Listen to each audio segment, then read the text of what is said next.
A.W. York lived by its own rules. The noise of the subway, the rush of people, the lights of Manhattan, the eternal hum of taxis and sirens. The city didn't ask if you were tired. It simply demanded move faster. Robert was 84 years old, but his stride was still confident, as if he still stepped out of the office elevator on the 34th floor of the logistics company where he had once been the general manager. He had once managed hundreds of people, deciding the fate of contracts, ships, cargo, and billion-dollar deliveries. His name was known in every department. He was respected.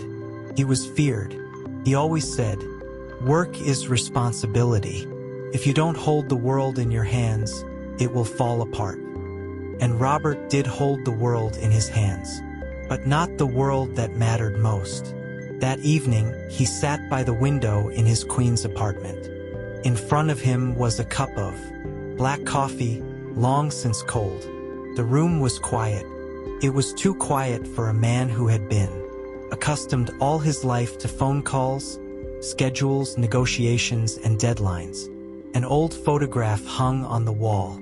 Valencia, his wife, young, beautiful with a soft smile, that he had once considered too emotional. Next to her were two little boys, their sons, Edward and Thomas.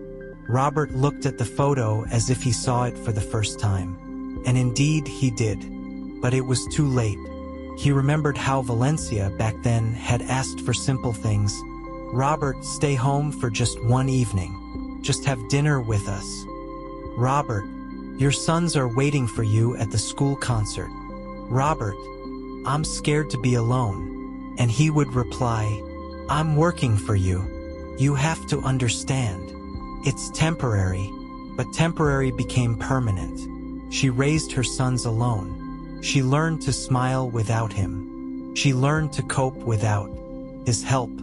And then she stopped waiting.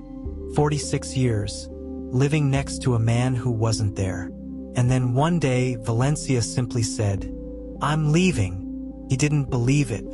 Robert was used to people leaving the office when he spoke. But not family.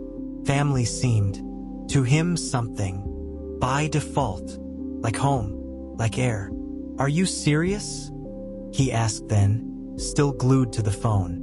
"I've been serious for 20 years, Robert. You just weren't listening." The divorce happened quickly, too quickly, and when he signed the papers he felt not pain, but irritation, as if he'd lost not love, but the familiar order. Only months later did he realize the apartment had become empty, not physically, emotionally. The silence began to weigh on him in a way that fines, crises, and layoffs never had. His sons rarely called, and when they did, the conversation was short and dry. "Hi, Dad. How's your health?" "Fine. How are you?" "Everything's fine. We're busy." "Okay, bye." He wanted to ask, "Why are you so distant?" But he didn't, because he was afraid to hear the truth. And so 3 years passed, and one evening the phone rang again. A name he hadn't seen for too long appeared on the screen. "Valencia." Robert froze. His hand shook, as if he were a young intern again, afraid of making a mistake. He pressed answer. "Robert." Her voice was quiet, not the confident voice of the woman who once left without tears. This voice sounded different, as if it held a farewell. "Valencia? What happened?" he asked sincerely for the first time in years. A pause. "Long, too long. I have breast cancer. Stage 4. The words hit him as if New York had stopped for a second. Robert felt the air become heavy, as if his chest were being squeezed with iron hands. He wanted to say, "It's impossible." He wanted to say, "I'll come." He wanted to say, "I'm sorry." But only one thing came out of his throat. "What? What can I do?" And Valencia answered, "I don't know, but I don't want to die anymore feeling like my life was spent next to nothing." 2 days later, Robert stood at the entrance to a Manhattan hospital. A light rain fell outside. New York was gray, wet, and cold, as if the city, too, understood that a conversation lay ahead that could not be postponed. He entered the lobby, took the elevator, and stopped at the door of the room. His heart pounded as if he were running up the office stairs again, saving another contract. Only this time the contract was different. A contract with life. He knocked. "Come in," a weak voice said. He opened the door and saw her. Valencia was lying on the bed. Her hair had gotten shorter, her face had grown thinner, her skin was pale, but her eyes remained the same, deep, dark as the ocean. And there was something in them he'd never noticed before. Not anger, not resentment, fatigue. She looked at him and smiled faintly. "You finally came." Robert stood in the doorway, like a stranger who'd accidentally found himself in the wrong place. He didn't know how to approach her, how to speak. He'd lived his life solving any problem except one, the problem of his own heart. "I didn't know what to say on the phone," he said. Valencia nodded slowly. "You never knew what to say, Robert." These words weren't a reproach. They were a fact. Calm like a diagnosis, Robert came closer. He sat down on the chair next to the bed. His hands were clasped so tightly that his knuckles were white. "Why did you call?" he asked. She sighed.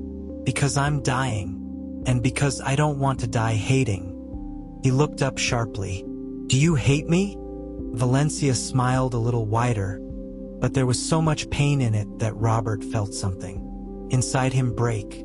"No, I've hated you for too long. I'm tired. I don't want to leave this." Robert looked at her and suddenly realized she was stronger than him. Always. She lived her life alongside absence, raised her sons, kept the house, waited, cried, and finally she left. She didn't destroy herself. She saved herself. And now, with death looming, she again chose freedom over destruction. "I was married to your work," she said quietly. "Not to you. You came home, but it was like you were on the other side of town. Sometimes I looked at you and thought that you didn't even know the color of my eyes." Robert swallowed. He wanted to protest. He wanted to justify himself. But suddenly he realized justifications were pointless. They wouldn't bring back the years. They wouldn't bring back his son's childhoods.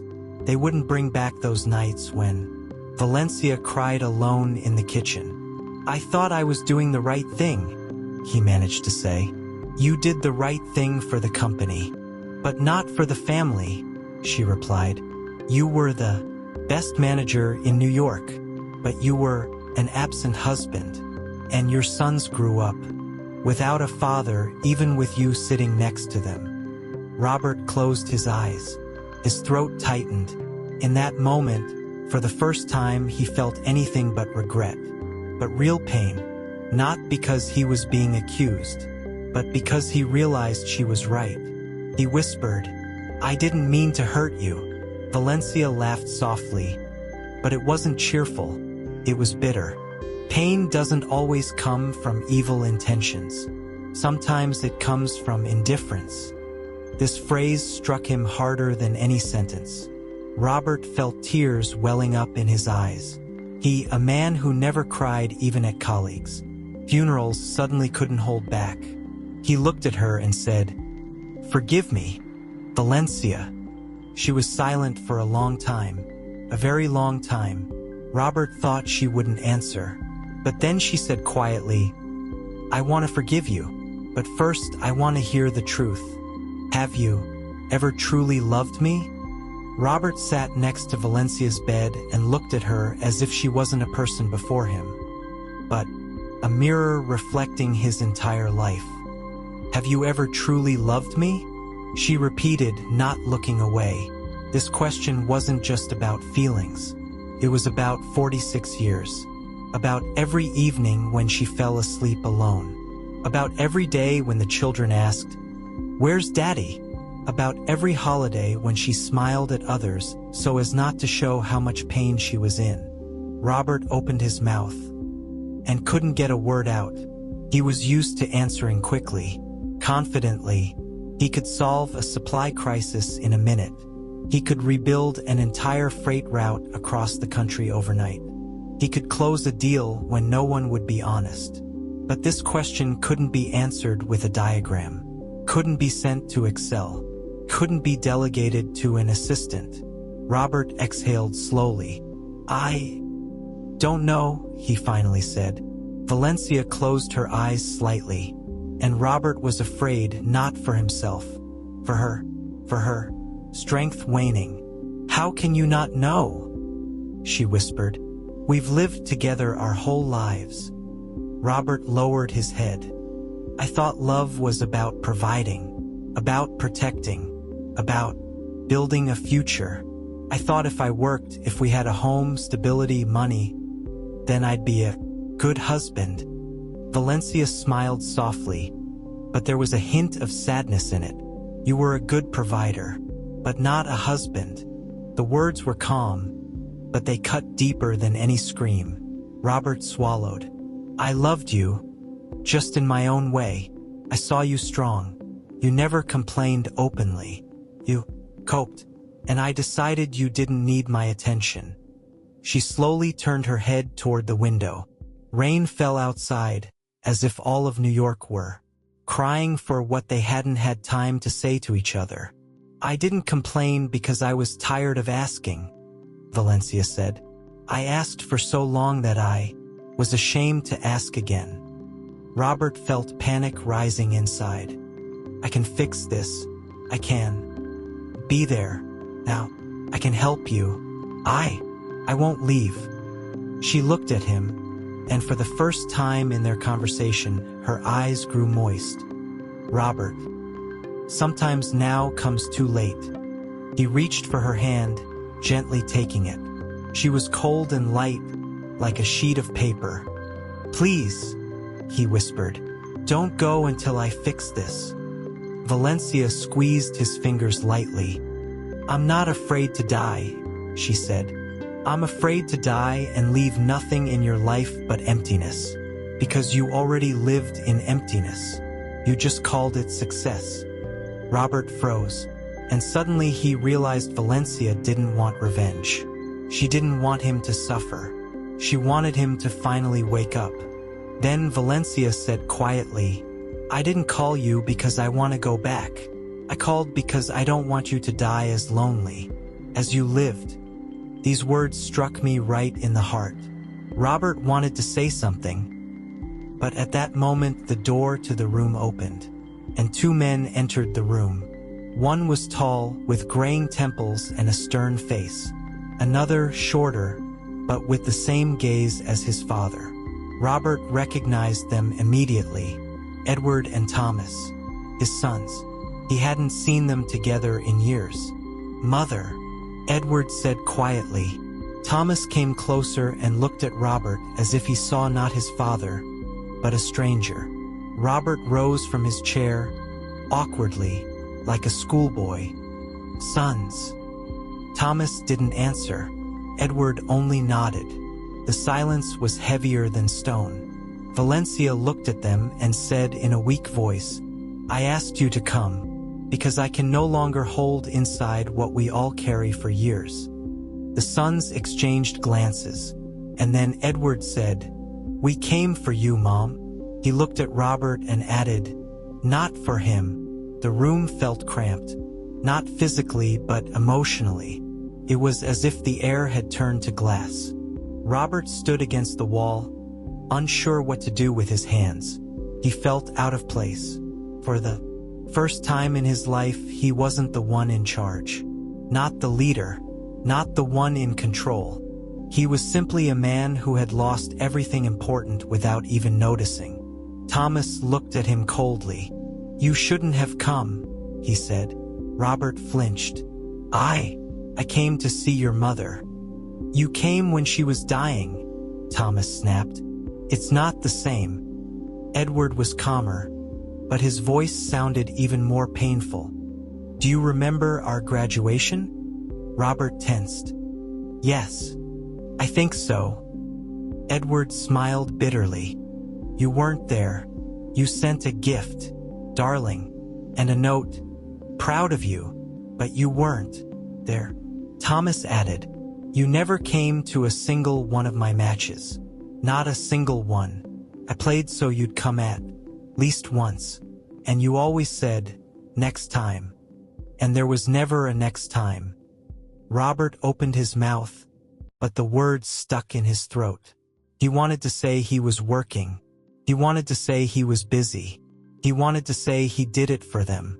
But now those phrases sounded like mockery. Valencia coughed softly. Her sons immediately approached her. "Mom, don't talk too much," Thomas asked, taking her hand. But Valencia looked at him sternly, maternally. "I have to, because if I leave, you'll remain prisoners of this pain." She turned to Robert. "Tell them the truth." Robert stood there like a man being brought to trial. "I didn't know how to be a father," he finally said. "I thought that if I gave you everything, material, you'd be happy. I thought that love was security." Edward looked up. "No, Dad. Love is presence." Thomas abruptly turned to the window, as if trying to hide his emotions. "You know what's the worst part?" he said, not looking at Robert. "We stopped hating you. We simply stopped waiting for you. You disappeared from our lives even before the divorce." These words pierced Robert. He felt a wave of shame rise inside him. He wished he could give away all his money, all his awards, all his years of career, just to return to the day when his sons were little and simply hug them. But time wasn't for sale. Robert took a step closer. "It's my fault," he said. "I know. I'm not asking you to love me. I'm not asking you to forgive me now. But I'm asking you not to carry this pain your whole life." Thomas turned. His eyes were wet. Have you ever carried our pain?" he asked, his voice trembling. Robert slowly sank to his knees. Not because he wanted to be dramatic, because his legs couldn't hold him anymore. "No," he whispered. "I didn't. I was blind. I thought I controlled the world. But in reality, I was losing my family every day." Valencia closed her eyes, and a tear rolled down her cheek. "That's it," she whispered. "That's what I wanted to hear." The room fell silent, and suddenly Edward said, "Mom, what do you want from us?" Valencia opened her eyes and looked at both her sons. "I don't want you to forgive him," she said. "I want you to forgive yourself for feeling inadequate your whole life. You weren't inadequate. He was the one who was absent." Thomas sobbed. Robert raised his head, and for the first time he saw his sons were grown men, but inside them those little boys who had waited for their father by the window still lived. And then Valencia spoke the words that changed everything. "Robert, I want you to do something you've never done. Don't promise. Don't explain. Just be here, now, while I'm alive." The next day, Robert arrived at the hospital before everyone else. He brought a small bouquet of white lilies, not because he knew she loved him, but because he wanted, for once, to do something not for profit, not for the sake of a good image, but simply as a human being. Valencia lay quietly. She was weaker than yesterday, but her gaze remained clear. "You're here again," she whispered. Robert nodded. "I'm not leaving," she smiled faintly. "You know, I've dreamed of hearing these words for years, but now they sound like music in an empty room." Robert lowered his eyes. "I understand, and it's my fault." Valencia turned her head slightly toward the nightstand. "Open the top drawer. There's an envelope there." Robert froze. An envelope? Yes, I've kept it for years. I wrote it the day I decided to file for divorce. But I never sent it. Robert slowly opened the drawer. There lay an old, yellowed envelope worn by time. His name was written on it, Robert. His hands were shaking. He stared at the letters as if they might burn him. "Do you want me to read it?" he asked. Valencia nodded. "Yes, but read it aloud. I want to hear how it sounds. I want to hear that my words have finally reached you." Robert carefully opened the letter. Inside was a folded sheet of paper, the ink slightly faded, but the meaning was vivid. The pain was fresh. He began to read. "Robert, you'll never know how many times I cried, standing by the window. You'll never know how many times I looked at the door, hoping to hear your footsteps. You'll never know how many times I explained to the children why Daddy didn't come. I told them, he loves you. But they asked, if he loves you, why isn't he here? I don't want to hate you, but I'm tired of living with a man who chooses his job every day. You say you're doing this for us, but I feel less like a wife and more like a stranger whose existence you're simply paying for." I stopped asking, because every please I said made me weaker. I kept silent to preserve at least a shred of dignity. "You're not a bad person, Robert. You're just absent, and I can no longer be the wife of emptiness. If you ever wake up, know this. I've only ever wanted one thing: your presence, your hand, your gaze, your warmth. But now I'm leaving, because I want to feel alive for once in my life." Robert stopped reading. The words caught in his throat. He tried to breathe, but the air wouldn't come. Tears streamed down his face. He didn't try to hide them. He looked at Valencia. "Why? Why didn't you give me that letter then?" She answered quietly, "Because I was afraid you'd read it and say, 'Okay, I'll change,' and I'd believe it again, and then it would all happen again." Robert covered his face with his hands. "I would change," he whispered. Valencia slowly shook her head. "No, Robert, you would have said those words, but you wouldn't have changed, because back then you didn't understand that the most valuable thing isn't money. It's time." Robert raised his head. "I wasted my life working. I thought I was building the future. But it turns out I was building loneliness." Valencia smiled slightly. "You built a skyscraper." But after a few days, Valencia became very weak. She hardly got up. Sometimes she simply stared at the ceiling, as if speaking to God without words. But one evening, she asked everyone to stay: Robert, Edward, and Thomas. The room was quiet. Outside the window, New York City glowed with lights, as if to prove that life goes on, even when someone's world is crumbling. Valencia said slowly, "I want to ask you one last thing." Her sons tensed. "Mom, don't say that," Edward whispered. She raised her hand, stopping him. "No, I want to say it now while I can." She looked at Thomas.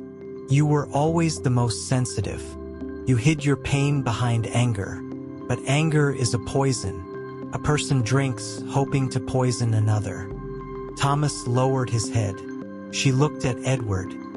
"You were always strong, but your strength is armor. You became successful like your father, to prove to him that you are worthy. But you don't have to prove anything." Edward swallowed. Then she looked at Robert, and the room became so quiet you could hear the drip. "Robert," she said, "I don't want to die knowing you'll remain enemies. I want you to be family, even if just for a minute." Robert came closer. "I didn't deserve this," he whispered. Valencia slowly shook her head. "You didn't deserve it. But you can fix the rest of your life. You can become a different person, and that will be the best apology." Thomas looked at his father. "Why weren't you ever with us?" he asked quietly, no longer angry. Robert was silent for a long time. Then he told the truth. Because I was afraid. I was afraid of being ordinary. I was afraid that if I stopped, people would stop respecting me. I was afraid that if I stayed home, no one would need me.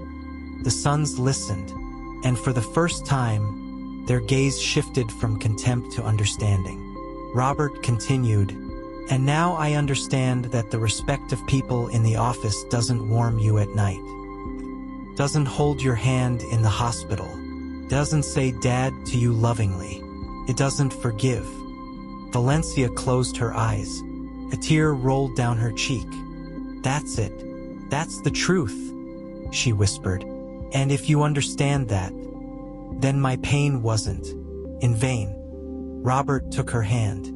Thomas and Edward came closer, and for the first time in many years they stood next to each other, not as strangers but as family. Valencia opened her eyes for the last time and said, "Life is short, and the biggest mistake is to think we'll have time."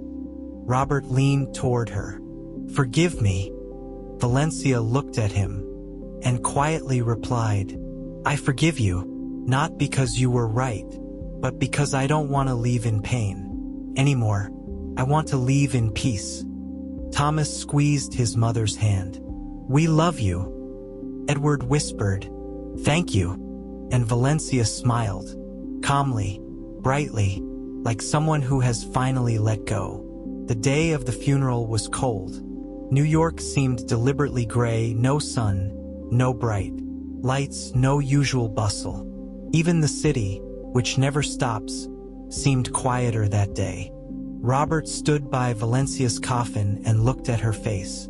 It was calm, too calm, as if she had finally stopped struggling. Edward and Thomas stood nearby. Their faces were tense, but no longer as closed as before. They weren't crying loudly. Their pain was different, deep, mature, heavy. People approached Robert, colleagues, former business partners. They shook his hand and said the standard words, "My condolences. She was a wonderful woman. Hang in there." Robert nodded. He thanked her, but he barely heard. He was thinking only one thing. How could anyone live next to such a person and not see her suffer? He remembered her cooking dinner and smiling when he walked into the house. How she pretended everything was fine. How she'd ask, "How was your day?" Even though she'd long since stopped believing he'd hear her answer. He remembered her words, "I don't want to die hating." And Robert suddenly understood. She hadn't left broken. She had left victorious. Because forgiveness is strength. When the ceremony ended, people began to disperse. Edward and Thomas stood nearby, unsure of what to do next. It was as if they couldn't understand how to live without their mother, the person who had been their center. Robert approached them slowly. "I want to tell you something," he said quietly. Thomas looked at him warily. "What?" Robert exhaled. "I don't want to lose you again. I don't know if I deserve to be a part of your life, but I want to try, if you let me." Edward was silent. Thomas looked away. The pause lasted an eternity, and suddenly Thomas said, "You don't know how to be a father." Robert nodded. "Yes, I don't know." Thomas continued, "But you can learn, if you stop thinking that love is control." Robert felt something flutter in his chest. Edward took a step forward and said, "We can't bring back the past, but we can decide what to do with the future." For the first time in years, Robert felt not emptiness, but hope, and the three of them walked down the cemetery path. Slowly, silently. A few days later, Robert was sitting in his home. He opened the closet where folders with documents, contracts, reports used to be. The things that had been the meaning of his life. But now they seemed like trash. He pulled out a box of old things. Photographs, children's drawings, letters. And suddenly, He saw the small package they had given him after Valencia's death. It was signed, "For Robert, open when you are alone. For Robert, open when you are alone." Robert sat down at the table and slowly unwrapped the package. Inside was a small family album and another letter. He opened the letter. "Robert, if you're reading this letter, it means I've already moved on. I want you to know, I don't regret my life. Yes, it hurt. Yes, I was alone. But I raised our sons, and they became good people. That's my pride. I forgave you not because you were right, but because I didn't want to carry the grudge into eternity. I want you to forgive yourself too, but not so that I can forget, but so that I can truly live. You've lived too long as if time were endless, but time is the most precious thing a person has. Robert, if you want to honor my memory, don't build any more walls. Build bridges. Call your sons. Be there. Listen. Hug them. Say what you're afraid to say, because the worst thing isn't death. The worst thing is to live your life and never feel love. With love, Valencia." Robert couldn't finish reading. Tears closed his eyes. He sat, clutching the letter in his hands, and cried like a child. But this time he wasn't crying from weakness. He was crying from awakening. He picked up the phone, looked at the screen, and dialed Thomas's number. Rings. 1, 2, 3. Thomas answered. "Yes?" Robert took a deep breath. "Son, it's Dad. I don't know where to begin. But I just want to ask, will you have dinner with me tomorrow?" There was silence on the other end. Robert thought his son was about to hang up. But then Thomas said quietly, Yes, I'll come." Robert closed his eyes and whispered, "Thank you." After that, he called Edward. "Dad?"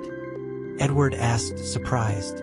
Robert said, "I want to see you. I want to be a part of your life. Not just in words. Really." Edward sighed. "Okay, let's try." Robert hung up and looked out the window. New York City was ablaze with lights. But now those lights didn't seem cold. Now they reminded him of one thing. As long as a person is alive, it's not too late. Robert once told his sons, "If you're 60, 70, or even 80 years old now, please don't think it's too late to change your life. It's only too late when you can't say sorry anymore. I lived my life thinking success would replace love. But success won't hug you in the night. Money won't say, 'Dad, I missed you.' Career won't hold your hand when you're alone. Don't repeat my mistake. If you love someone, say it today. If you're at fault, ask for forgiveness. If you've lost loved ones, don't lose those who are still there. Forgiveness isn't weakness. It's freedom. And sometimes it saves lives more than medication." Friends, if this story touched your heart, please, red heart, like it, writing hand, write in the comments what you would say to your loved ones right now. Share this video with someone who needs to hear these words. And be sure to subscribe to the channel so you don't miss new stories about life, love, mistakes, and forgiveness. Cherish those around you while there's still time.